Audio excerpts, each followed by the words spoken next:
Hi, I want to talk about the future of Great Cranberry Island. This is in reference to nothing in particular, but it is an island that is here off of the coast of Maine. Great Cranberry down here in this area. It's here you have Mount Desert Island, Mount Acadia, and then Southwest Harbor on the left. So we're really in the Bar Harbor area or off the coast of Bar Harbor. Great Cranberry Island is an island.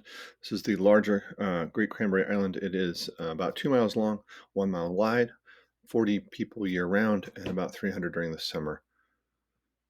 So the idea is here's a look at the main island, and I have this is the topographical map. It's not actually great, but if you look, I've actually highlighted some stuff where I have looked at the 63 feet over here, 37 feet above sea level here, and 50 feet above sea level here.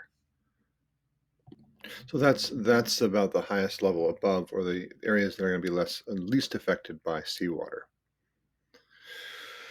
Here's a picture across Great Cranberry Island. You see it's the largest of the islands in the area.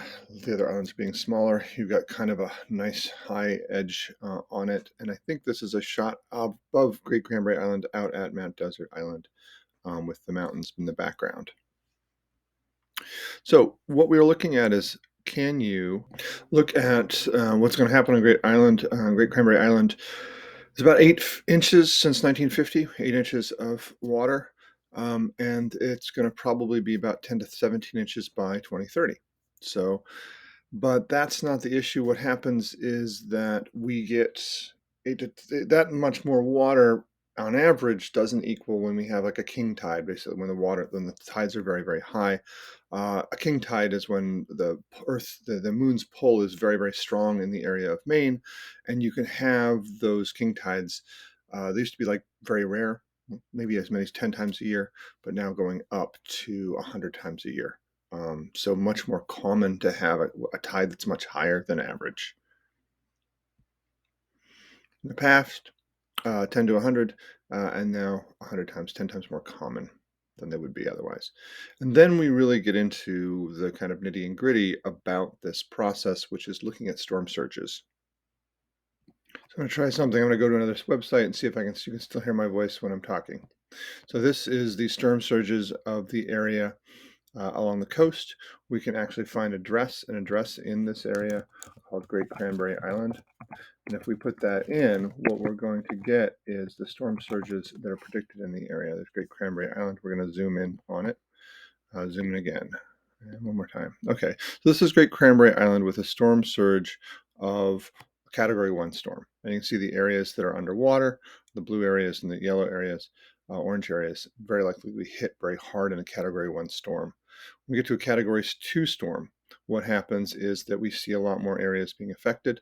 They have a lot more areas that may be affected. When we get to a Category 3 storm, what happens is we have a lot of areas being affected on Cranberry Island. And when we get to a Category 4 storm, what we see is large portions of the island are greatly affected by a Category 4 storm.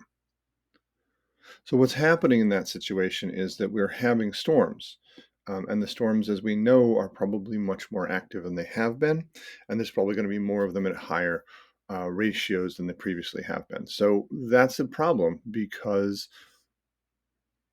typically people think about storms as they have been in the past, and the storms will become more violent as they come into the future. And so that's really the danger of global climate change, is that people think, oh, I never had a storm like this in the past, it's never going to happen to me.